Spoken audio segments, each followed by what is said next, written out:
Did Tywin know about Jaime and Cersei? And if he did, was he just in denial? What was going on there?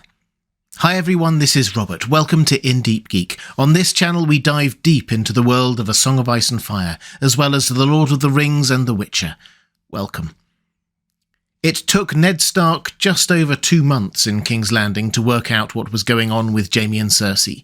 Before him, Stannis had worked it out, as had Jon Arryn and seemingly countless others. Are we really to believe that Tywin didn't know? Well, let's break this down, because Jaime and Cersei had been close, so to speak, even as children under their father's own roof, if you can say Casterly Rock has a roof. Jaime recalls that, even as children, they would creep into each other's beds and sleep with their arms entwined, even in the womb. Long before his sister's flowering or the advent of his own manhood, they had seen mares and stallions in the fields and dogs and bitches in the kennels and played at doing the same. Once their mother's maid had caught them at it.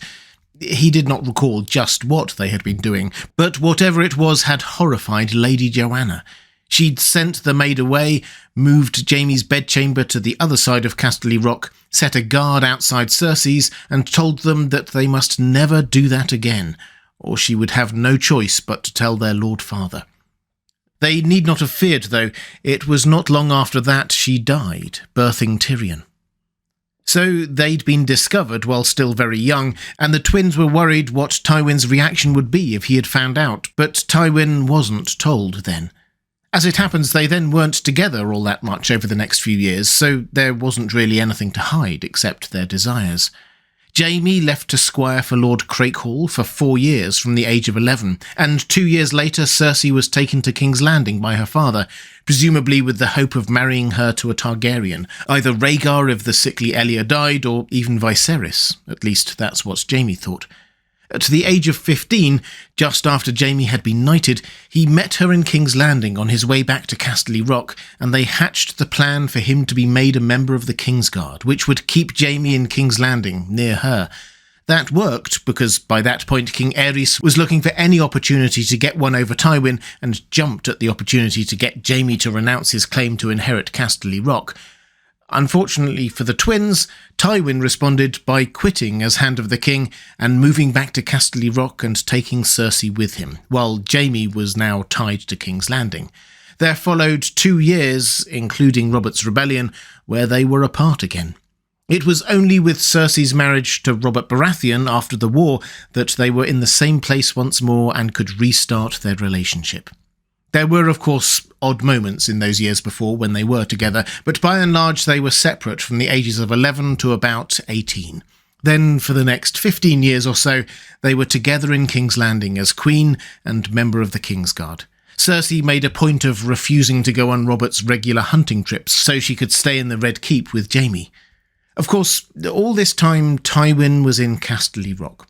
I'm sure Tywin had his spies in King's Landing, but would any of them dare suggest to him what Jaime and Cersei were up to, if they discovered it?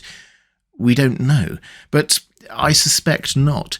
Tywin wasn't exactly easygoing when it came to accusations against his family. Perhaps some rumours did reach his ears hundreds of miles away, but he certainly didn't do anything about it. And it has to be said that even if he had wanted to, during Robert's reign, he couldn't separate them. Jaime was a member of the Kingsguard and Cersei was Robert's wife, so the king had authority over them both, not Tywin. Then the war starts. Cersei remains in King's Landing while Jaime heads to Casterly Rock, then out into the field. He fights a few battles, gets captured and imprisoned, is released by Cat, then makes his slow way south to King's Landing, arriving sometime around January of the year 300, a week after Joffrey's death at the Purple Wedding. Tywin dies less than a month later, and most of that month is dominated by Tyrion's trial. So when you look at it, Tywin was not personally a witness to any of the time his 2 eldest children spent together as adults. He certainly hadn't spent any significant time with both of them together for 22 years or more. Which is to say that, personally, I'm content with the idea that by the start of the story, Tywin either had no idea what was going on, or had heard some rumours and ignored them. But that obviously couldn't stay the case once we get into the main story of A Song of Ice and Fire, and it's noticeable that the count of people in the Lannister inner circle and the Red Keep who either know or absolutely believe that twincest was real is considerable. For example, Kevan Lannister, Tywin's brother and probably closest confidant. He says this to Jaime when Jaime wonders why he isn't being named Hand of the King. "Your sister knows my terms, they have not changed. Tell her that the next time you are in her bedchamber." Sir Kevan put his heels into his courser and galloped ahead, putting an abrupt end to their conversation. Jaime let him go, his missing sword hand twitching. He had hoped against hope that Cersei had somehow misunderstood, but plainly that was wrong. He knows about the two of us, about Tommen and Myrcella, and Cersei knows he knows. And it's not just Kevan who knows. Pycelle does too, as does Tyrion, Littlefinger, Varys, plus earlier Jon Arryn, Stannis and Ned. It seems as though almost everyone in those circles in King's Landing actually knew and kept it from Robert Baratheon and presumably Tywin himself. And then Stannis and Robb spread the story even further, to the extent that Jaime even wonders whether it is now so well known he might as well give up the pretense entirely. Perhaps Stannis Baratheon and the Starks had done him a kindness, he thinks. They had spread their tale of incest all over the Seven Kingdoms, so there was nothing left to hide. Why shouldn't I marry Cersei openly and share her bed every night? The dragons always married their sisters. So although Tywin can reasonably be thought of not to have known when they were children, because Joanna said she wouldn't tell him, and then she died, and actually nothing was going on other than rare fleeting meetings until much later, by the time he arrives in King's Landing, Tywin does unambiguously know about the allegations. Does he believe it?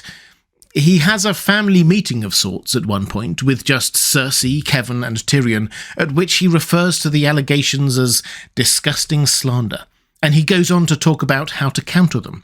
His solution is for Cersei to marry again, suggesting Willis Tyrell. She protests, but Tywin ignores her.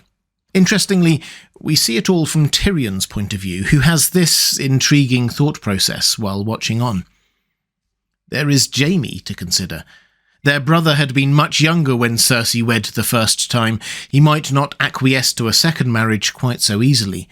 The unfortunate Willis Tyrell was like to contract a sudden fatal case of sword-through bowels, which could rather sour the alliance between Highgarden and Casterly Rock. I should say something, but what? Pardon me, father, but it's our brother she wants to marry? Tyrion doesn't voice that thought, but him thinking it heavily implies that he doesn't think his father believes the rumours. Regardless, it's a simple fact that Tywin never seemingly confronts either Cersei or Jaime about the rumours. Perhaps he didn't want to hear the answer, or perhaps he thought it beneath him even to ask. Either way, if you look at his actions, not just his words, it seems like he was looking to swiftly separate the twins and keep them apart, for the sake of appearances, if nothing else. Cersei marrying Willis would mean her moving to Highgarden, and Tywin also tried to order Jaime to Casterly Rock. So where does all this leave us? For most of their lives, Tywin can plausibly be believed not to have known what was going on. Understandably, because he was never a close father, it would seem. Perhaps he had heard reports or a rumour, but there was no reason for him to believe it. But by the time he arrived in King's Landing, he definitely had heard the rumour and took it seriously. At least, he took seriously the need to combat it publicly. And here's the key point. We only see Tywin's public face on this. He had to not just be seen to deny the rumours, but be appalled by them. Even when he was just with his family, you know how many spies there are in the Red Keep. Why? Because the family's entire power and reputation rested on the accusation being incorrect. Joffrey, then Tommen's claim to the throne came from being Robert Baratheon's sons, not Jaime's. So whatever Tywin might have thought in private, he had to pretend in public that he didn't believe it. But in private, Well, we don't have a POV chapter for him, so unless George R. R. Martin says something, we'll never know for sure. But given that we know how intelligent and insightful he is, and how literally almost everyone else around him believed it, Kevan, Tyrion, Pycelle, Varys, Littlefinger, and so on, I personally find it hard to believe that he didn't, at the very least, suspect that there was some truth to the rumours, which meant that either he just kept that to himself for pragmatic reasons, or there was something more complex psychologically going on. Indisputably, there are some layers going on here. First, Tywin himself had married family, not his sister but his first cousin, Joanna, his uncle's daughter, and he had for years served as hand to the king to Aerys, who had married his sister, Aerys, who had been Tywin's close friend then rival. Second, there are persistent thoughts that perhaps Cersei and Jaime might not have been Tywin's children, but King Aerys's. I covered that in another video if you're interested, but if Tywin even suspected it might be true, it might explain their incest to him. They were Targaryens, or part Targaryens. But if people knew that, then they would know what had happened in his own marriage, and it would make Tyrion, the child he loathed, his only true-born son. Complicated. Third, we have to acknowledge that Tywin was capable of mental gymnastics when it came to his public stance on an issue, private behaviour and family. He was vitriolic in his anger at Tyrion's use of sex workers, but at the death was caught with Shae, Tyrion's lover, naked in his bed. Many fans also believe the secret tunnel to a brothel from the Tower of the Hand was also his. He accepted Jaime's elevation to the Kingsguard, but personally never gave up on the idea that Jaime remained his heir nonetheless. He repeatedly harangued his children with talk of their duty to marry or remarry to support the Lannister cause, but himself stayed unmarried for decades after the death of his own wife. In fact, there's probably also a bit of overcompensation going on here, and layers of pain about the death of his wife in giving birth to Tyrion. All of which I'm sure the psychologists among us will be able to provide detailed analyses of, but at heart there is a simple truth here with this complex man. Tywin Lannister was a hypocrite. Maybe he knew about Jaime and Cersei and didn't care. Maybe he didn't believe it. It actually doesn't matter, because he knew what he had to be like in public. For him, it was about the image of House Lannister, not an objective moral stance. But what do you think? Let me know in the comments below.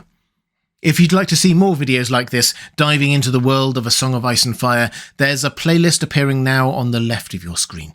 Or to support this channel, thank you. There's a link to my Patreon page on the right of your screen. Thanks for watching. That's all for this time. I'll see you again soon.